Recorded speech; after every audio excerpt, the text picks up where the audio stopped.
Lost has always been interested in unconventional styles of storytelling, and I'm gonna tell you how it broke narrative levels, what bizarre sequence existed only in the television broadcast of Season 5 Episode 14 and was never seen again, and why this type of study could have prevented the biggest blunder of the entire show. Obviously, as a mainstream TV show, it can't classify itself in the same realm as art films, since Lost needs to follow guidelines from network television in both content and act structure, so it fits the standard commercial breaks. But sometimes they experiment, and Season 5 is a wild season that breaks some levels of narration, with two quite drastic examples, one in the Season 5 finale, as well as one in Episode 14, The Variable, which I'll analyze later in the video. But before we do that, we need to establish what these narrative levels are. To illustrate my points, I'll use the models of film historian Edward Branigan and his structure of the 8 levels of narration, as well as include some stuff from David Bordwell and the narration of film. Bordwell argued that spectators do not enter the cinema with a blank mind and passively absorb the narrative. When we are presented with events, we piece together the elements spatially, causally, and temporally. If we see Hurley and Charlie trying to catch a fish, and in a later scene we see Charlie with a fish, we piece together a narrative that these events happen in chronological order, and that Charlie and Hurley ultimately caught a fish. We don't assume that Charlie suddenly spawns on this beach like a video game character, and a fish has suddenly appeared in his hand out of thin air. In Branigan's study, he argues that there's 8 layers to the narration of a film, and I'll explain this model step by step, with the most focus on the top 4 layers. This study is very fitting for Lost. The first layer that exists outside the text, outside Lost, is the historical author and the historical audience. J.J. Abrams, the man known from Alias, he was the historical author at the time of the release. The marketing was all about JJ's new show. Historical audience is us, the audience at the time. Like Bordwell said, a human is not a robot. We are emotional beings and we have a preconceived notion of what a film or TV show is. The more we know, the more we're going to bring. This can be problematic today for new viewers of the show. They might have an idea of the historical author, J.J. Abrams, and wrongfully think that he is the mastermind of the show, bringing in what they know about him, from his filmmaking to their preconceived notion of what the show is. Despite J.J. Abrams leaving the show almost immediately in Season 1, showrunners Damon Lindelof and Cotton Cuse took over the position. The audience during the show will likely bring what they've learned from them, from the promos and more, to the show. This layer of narration has nothing to do with the contents of the show, but it exists on the outside. Even as an audience, before its premiere in 2004, who have acquired information from its historical author, either JJ himself, ABC, the marketing team, and so on, we have come into Lost with a set of information that the network wanted to sell us.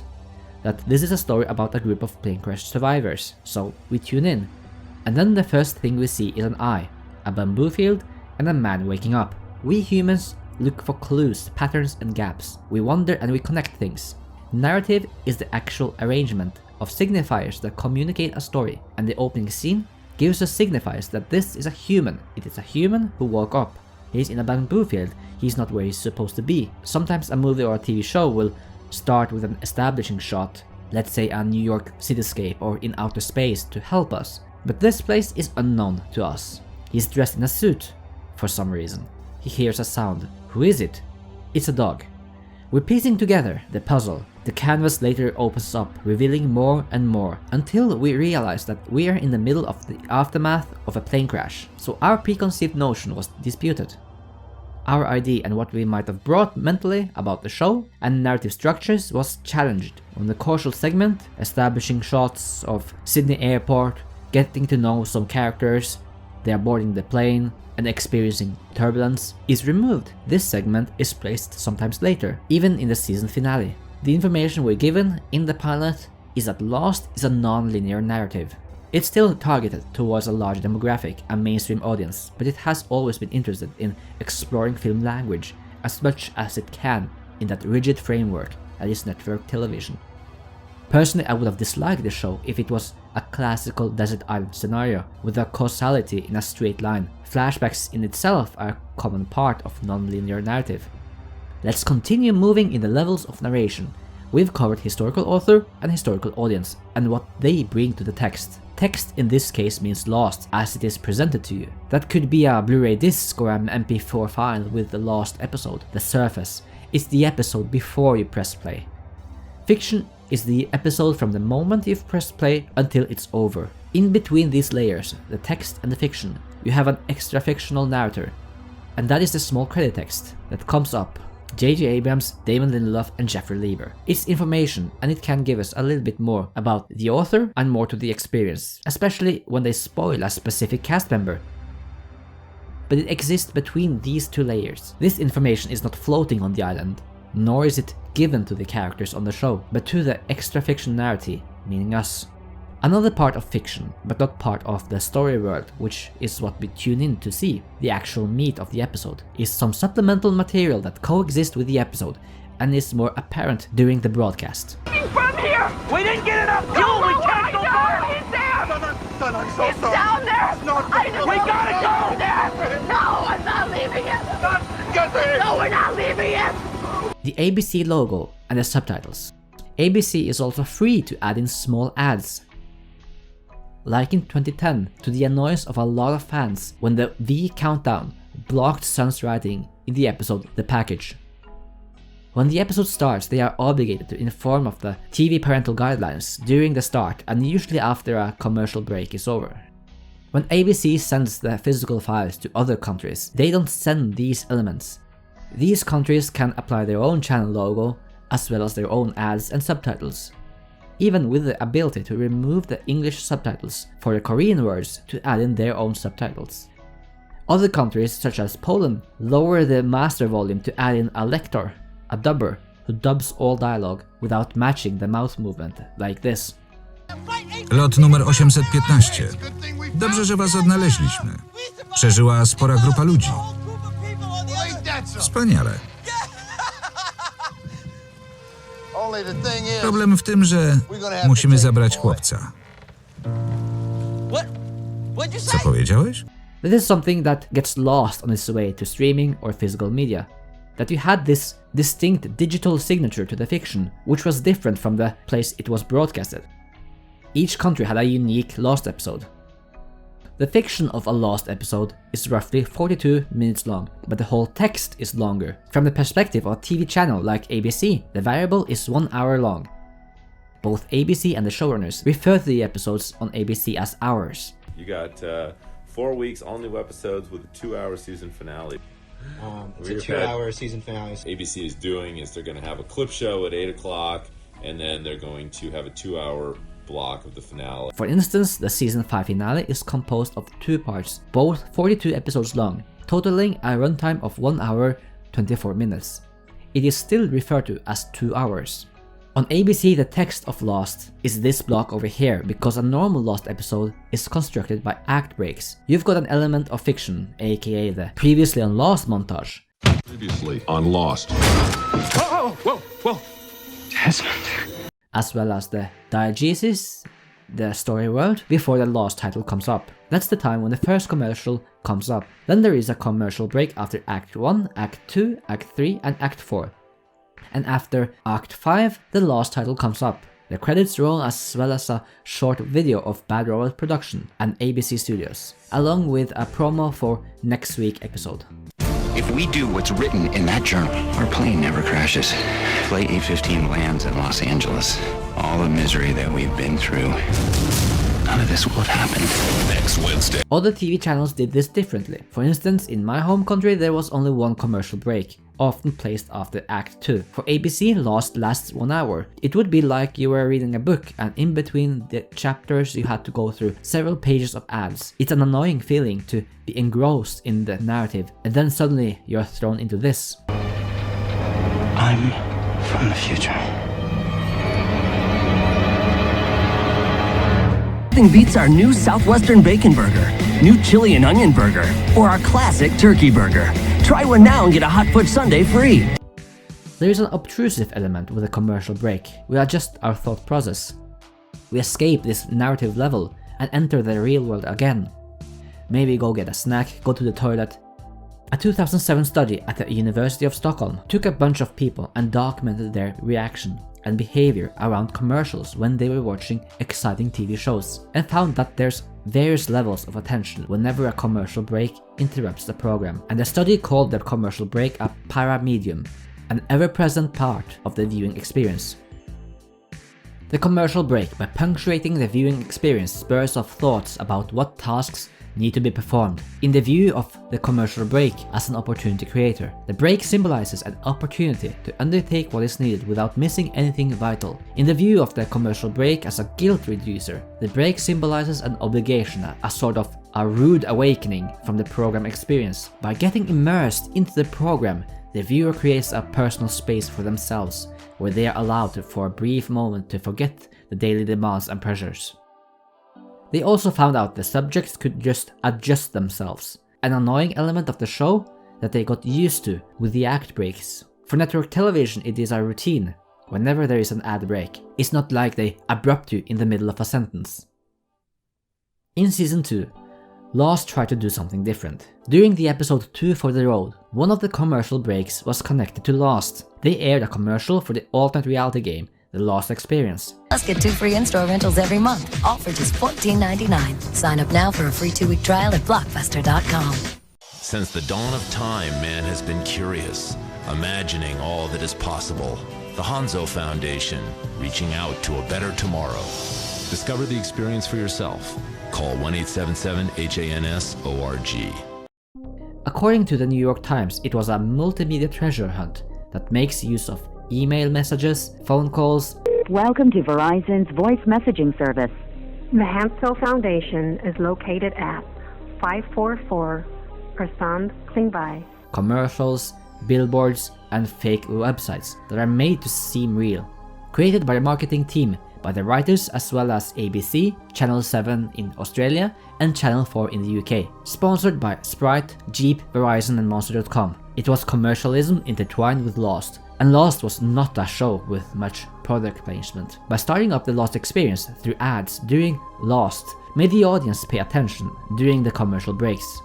The commercials for the Hanso Foundation kept airing during the final episodes of season 2. Series finale of season finale, rather. Not so.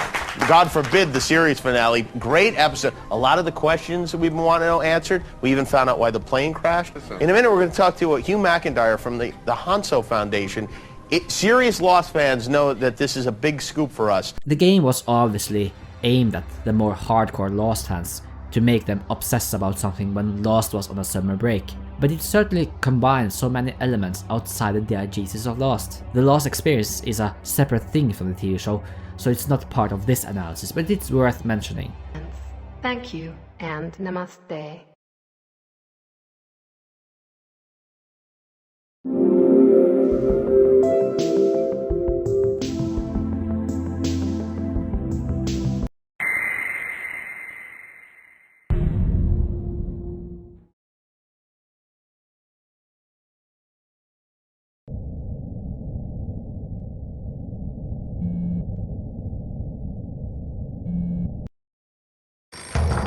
There's no way out of here! Listen to me! Don't let me shoot the lock off! Get away! Don't scream.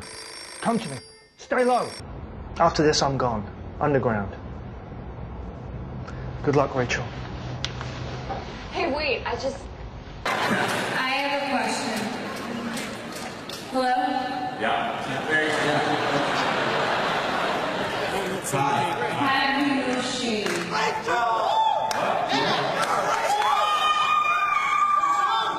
It is real.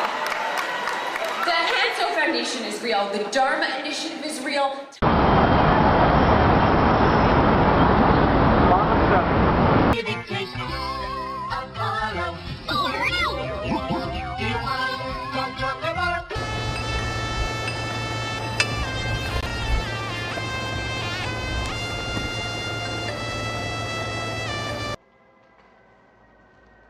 Leave us. Anyone who will listen, make a scandal, Rachel. You are the only one who can bring down Middlework and set me free. Lost came before the big boom in social media, but in their case, a lot of viewers used the ad breaks to jump into live watching threads or discussion forums during the commercials, discussing the major reveal at the act break right before the commercial started. In the next layer we have the story world. the diegesis. And in between, we have the non-diegetic narrator, present in the text and the fiction, but not in the diegesis. That is a narrator who observes the story world, but does not act in it, and that is Lloyd Braun. Previously on Lost. Previously on Lost. Previously on Lost. Hey, look! It's extremely fitting. The story of Lost all stems back to him and his idea. He exists, but in a different dimension than the rest of these. However, he's not the only one here. Season 5 utilizes a lot of the non-diegetic narrators, because we constantly have text posters saying 30 years earlier or later. As Branigan points out, one may choose to believe that this explanatory title is actually a continuation of the same voice heard earlier in the film. Like in the example of a Hitchcock film, where Alfred Hitchcock himself might introduce the film, and then you'll have explanatory titles about a certain day. However, a text is less personalized without a voice. The text posters can still have an emotional effect on the audience. The director Celine Song opted to do it for the award-winning Past Lives. Instead of writing 12 years later, she went for 12 years past to give a more longing and emotional break between the two main characters. The diegesis is broken up into event/scene, which is pretty much a way to distinguish that this is a flashback, then you have the flashback noise, and then you have the on-island event. It is all part of the same package, but can be separated. This has its own narrative, and this has its own narrative. The show establishes a signifier for flashbacks, a certain sound effect.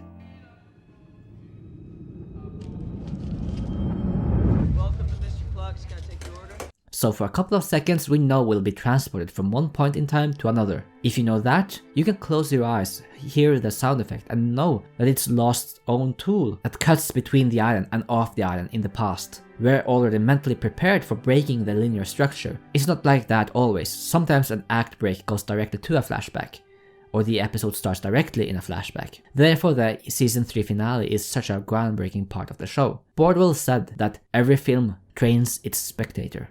But the season 3 finale, Through the Looking Glass, shatters the already established rules of the show. The imaginary construct we created from the beginning, where the scenes off the island preceded the island, it destroys the signifier for a flashback and the whole formula by tricking us and taking us to the future instead. The next 4 layers are about focalization and go deeper into the concept of a character. You might wonder why there is a narrator, but Branigan argues that there is a narrator present, someone propelling the narrative, because the acts of seeing shots, hearing the characters talk and act on their own will confirms the existence of a narrator. In these layers we go from the very superficial layer depicted on screen to the inner turmoil of the characters. There are different ways of how both we or the surrounding characters learn about the characters. The last 4 levels recognize that characters also provide us with information about the story world, but in ways quite different from narrators. A character who acts, speaks, observes, or has thoughts is not strictly telling or presenting anything to us, for the reason that spectators or readers are not characters in that world.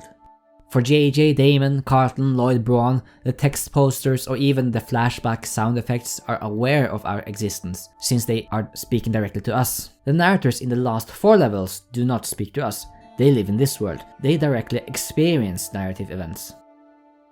We have some examples of diegetic narrators who transition into a voiceover, like Echo and Charlie reciting the 23rd Psalm. Thou preparest a table before me in the presence of mine enemies. They are diegetic narrators, since their speech is uttered on the island, and they are diegetic in that they exist in the diegesis, contrary to Lloyd Braun. The speech itself also becomes part of the non-diegetic part of Lost, mixing together with a soundtrack. There are other fun examples, such as Peel Chang's voiceover during Everybody Loves Hugo. There is also another diegetic narrator, this time in the form of an implied author, such as Michael telling the entire story of how he came on to Widmore's boat. You just start from the beginning and explain how you came to be on this boat.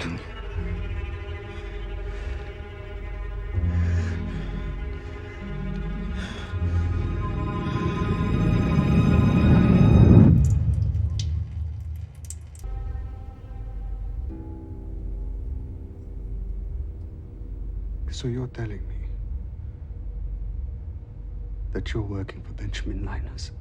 Which is implied to us through the use of the flashback. Instead of hearing Michael's voiceover, we are shown the events. Film and TV shows often jump across these layers, whether it is external or internal. One example is when Juliet is telling the group about Claire. It jumps from experiences. Jack probably thought about the time Hurley came into the group and said Ethan wasn't on the plane, when the scene cuts to that. One of our people infiltrated your camp and began taking blood samples right after your plane crashed. Ethan. Even though Claire didn't conceive on this island, we found that her symptoms were consistent with the previous mother, so we tried to save her life. By kidnapping her. No, that wasn't supposed to happen. She was our control case. I had developed a serum that I thought would reverse what was happening to her. Ethan was administering the injections. Then you found out that he wasn't on the plane. The census. I interviewed everyone. One of them isn't in the manifest. He wasn't on the plane. So he improvised. Hello there. But when we see shots from the episode Maternity Leave with the distinct sound effect, that's not a memory from any of them. This is the show's way of doing a recap within this scene. External focalization represents a measure of character awareness, but from outside the character. Take for instance a flashback. If they are the memory of the character, then technically they should all be POV shots like a first-person video game. It is semi-subjective, but they are still the memories of these characters, hence why we call it external focalization. External focalization is the character's visual awareness of the situation. Like this scene is the same scene as this one. It has two different focalizations, Hurley's and Libby, even though they are the same scene, Dr. Brooks taking the picture. External focalization is the character's visual awareness of the situation. Sometimes we're tricked by the external focalization because of the limits of the shots. In the hunting party, the camera cuts between close-ups of the main characters' faces as well as Mr. Friendly, often shown from over their shoulder, so we stay close with the characters. The camera acts normally, going between these characters as they speak, edited as conventionally as we can. Then Mr. Friendly yells for Alex. Bring her out, Alex!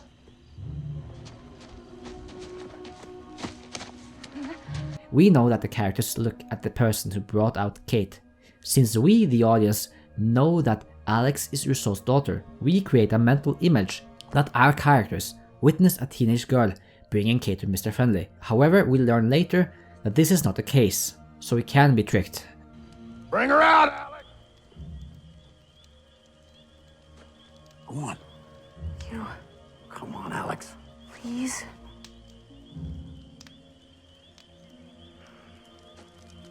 Let's go. Up. But we're still on the surface.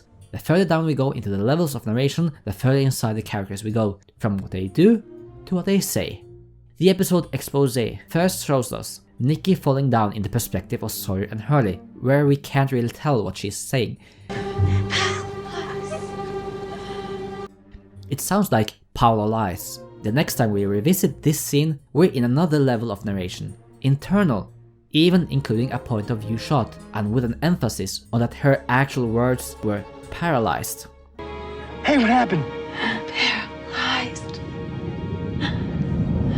Expose is a candy bag in this type of study, and some of these shots can tell us about the state the characters is in, such as the blurry point of view shot here, suggesting that Jack is sleeping and is groggy, when we see that Juliet is trying to wake him up. Even though these shots are internal and personal, the deepest level go inside their memories and dreams. It's the character's most complex experiences, and Lost is notorious for its symbolic dream sequences. One good example is the opening of Fire and Water, which is presented as a normal flashback sequence. It exists in this layer, but then we learn it's a nightmare. This shot of Charlie's father could be a memory from another day he remembers, mixed with dreamlike elements that don't fit. Lost jumps around, even between these layers. A good example of all these 4 levels that are combined is the ending of One of Us. Ben is a diegetic narrator, and we transition from a flashback to the present, in a montage at the end of the episode, jumping between flashback and present, showing the characters doing things, Ben and Juliet's dialogue playing over the montage, utilizing both internal and external focalization. When Ben mentions Jack, she looks at Jack in a point of view shot. That means that she's thinking and replaying this scene in her mind, thinking about what Ben said, and that Jack will protect her. so she looks at him when she gives her that reassuring smile. I could go on and on about the 4 bottom layers, but this is not the most unique thing Lost does. Let's talk about Season 5. Once again, Juliet is the focus of one great scene that breaks the narrative levels of Lost, particularly the top levels. The Season 5 finale. This is a Jacob-centric episode, but also a multi-centric episode, since we see things in perspective of the characters. So the focalization changes. But there's one outlier, Juliet. This flashback is a memory, and the show implies she's thinking about this event when she changes her mind, reminding herself of her parents' divorce, and thinking about her relationship with James. This scene is the only flashback without Jacob, and Juliet is the focal point of the ending when the camera takes us to her, down into the swan shaft. We alternate between her point of view and a shot of her, and we hear an explosion.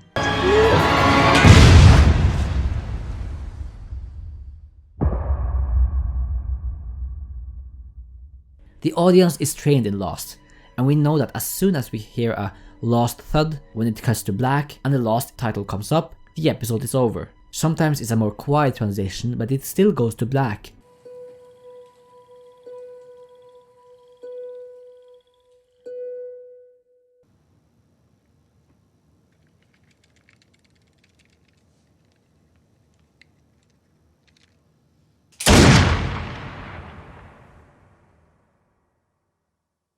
That's when the episode ends. We have a crystal clear distinction between diegesis, fiction, and text. But the Season 5 finale muddles that. It never ends its diegesis, because it transcends into this middle layer.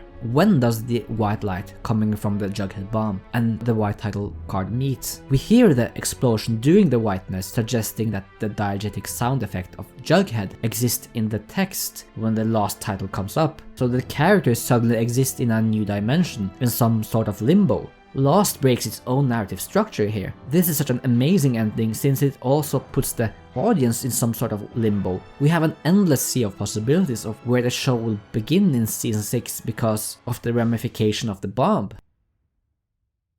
Another example exists in The Variable, which is so crazy it never happened again, and is so unique that it didn't even end up on the DVDs, Blu-rays, or on streaming. The original episode as it aired is nowhere to be found. I've managed to reconstruct the episode using various clips and what fans said online. This is how the episode looked like for American audiences when it aired on April 29th, 2009. She was wrong.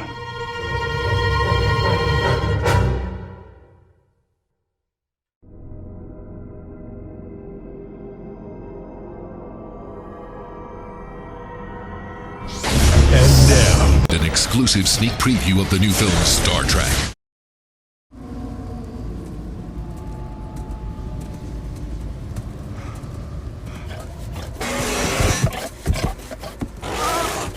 Isn't this crazy? J.J. Abrams, the original historical author of Lost, has a movie coming out, and his Star Trek has seeped into the fiction of Lost.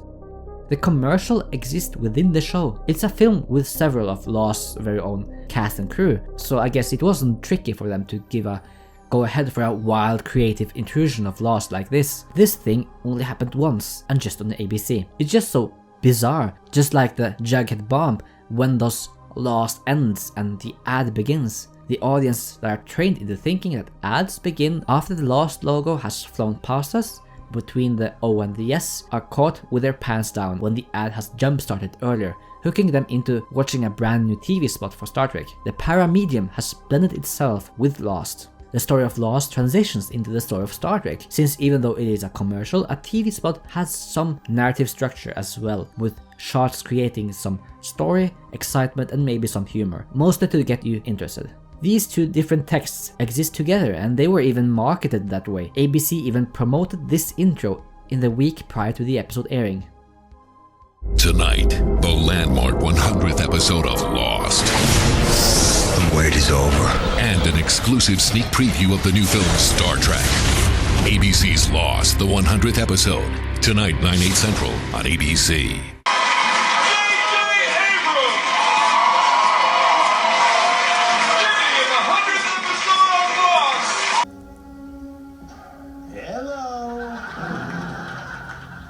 Welcome to the meeting, Twitchy. Why do you always call me that? Good to see you again. Oh. I guess I didn't get the invite.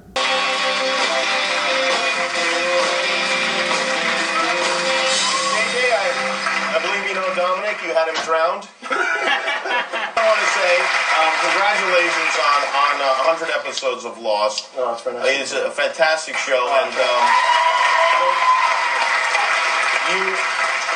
you watch it anymore? Have you seen it? I do have to. I left working on the show in the first season to go work on the Mission Impossible movie, right. And Damon and Carlton have, I think, just blown everyone's mind with the amazing work that they do. Even the promo used a newly made Lost title card with the Starship Enterprise. It's such a unique gem, especially since this exact Lost episode, like it was aired, doesn't exist. All other countries that aired Lost received the variable with a regular title card. Even pirated versions that went up on sites like Pirate Bay cut out half of the Lost intro. For those that illegally downloaded the episode, these episodes that still had the pop-ups and commercials, the V logo and so on, were just like they were shown on ABC, but before uploading them on piracy websites, they often cut out commercials and the end credits. Drive!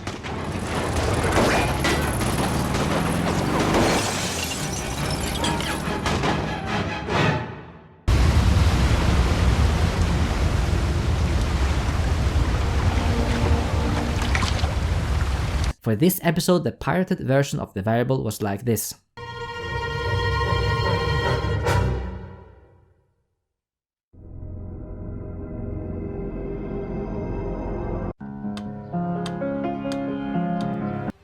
In a way, internet pirates became the narrators, actively changing the episode, and by choosing that the Lost title stops right here.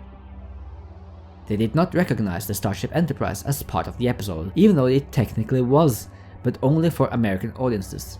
The Starship Enterprise in the Lost logo was obtrusive. Several fans had strong reactions to it. Look, I'm as interested in seeing J.J. Abrams' take on young Kirk and Spock as the next Trekkie, but letting the Lost logo morph into the Starfield for an extended Star Trek promo really ticked me off.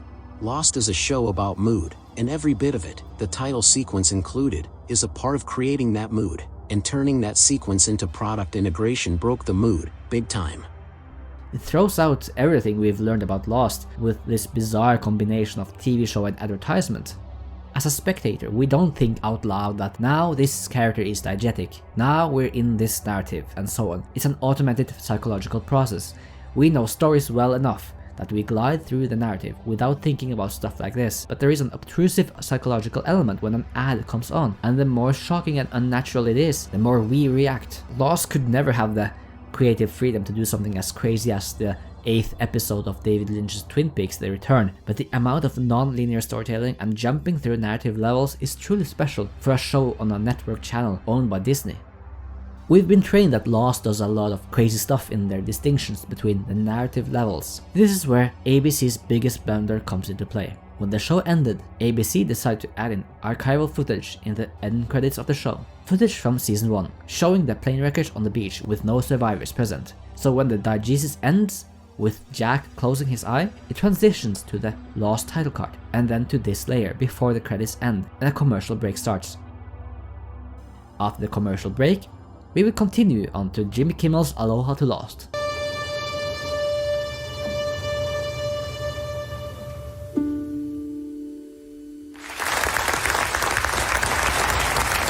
Where are you going? It's over with.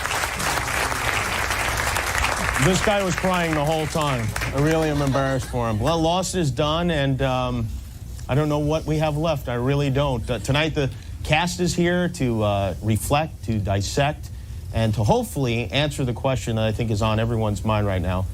What the hell just happened? However, ABC could have asked themselves the question, will the audience understand that the diegesis has ended, or would it create more confusion? This ending montage during the credits fueled into the myth that everybody died in the plane crash, a wild misconception of the show that still follows the show today. Granted, this isn't the only reason why this misconception exists, but it certainly did not help. The showrunners had to come out of radio silence to address this almost immediately after the show was over. You have a show that has played a lot with narrative levels and jumped across them all throughout the 6 seasons, especially with some wild examples in season 5. Then it is not so weird that there was a part of the audience that thought this was one way to tell the story from Lost, even though it wasn't. It doesn't make any sense at all with this form of narrative, which contradicts so much I mean, we even see Jack's tent in the background, but ABC did a narrative choice that was not part of the shortness storytelling. There were some fans who believed that the plane wreckage footage would be removed when the show would be released on physical media, kind of like the Starship Enterprise title was erased, only serving as an event intro, just for American audiences.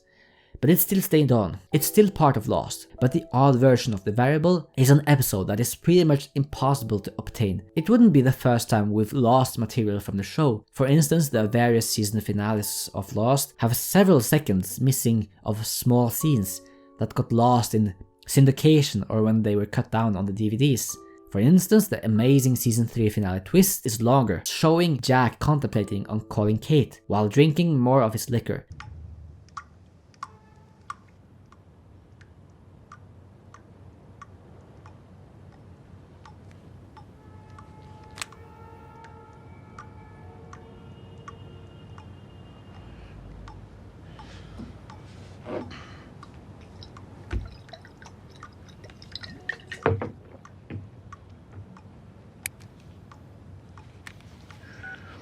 While the version that is on streaming simply cuts from Jack sitting to him calling. Those scenes are part of the digests, so they are truly part of Lost, and it's a shame that they've been cut out. But the variable is definitely not, and it's not something I actually miss on the complete box collection, but it's an interesting piece of Lost history. The variable is a bizarre variable in the narrative equation of Lost. Thank you very much for watching this unusual Lost Journeys episode. Next week will be a shorter episode simply focusing on the treks in the variable.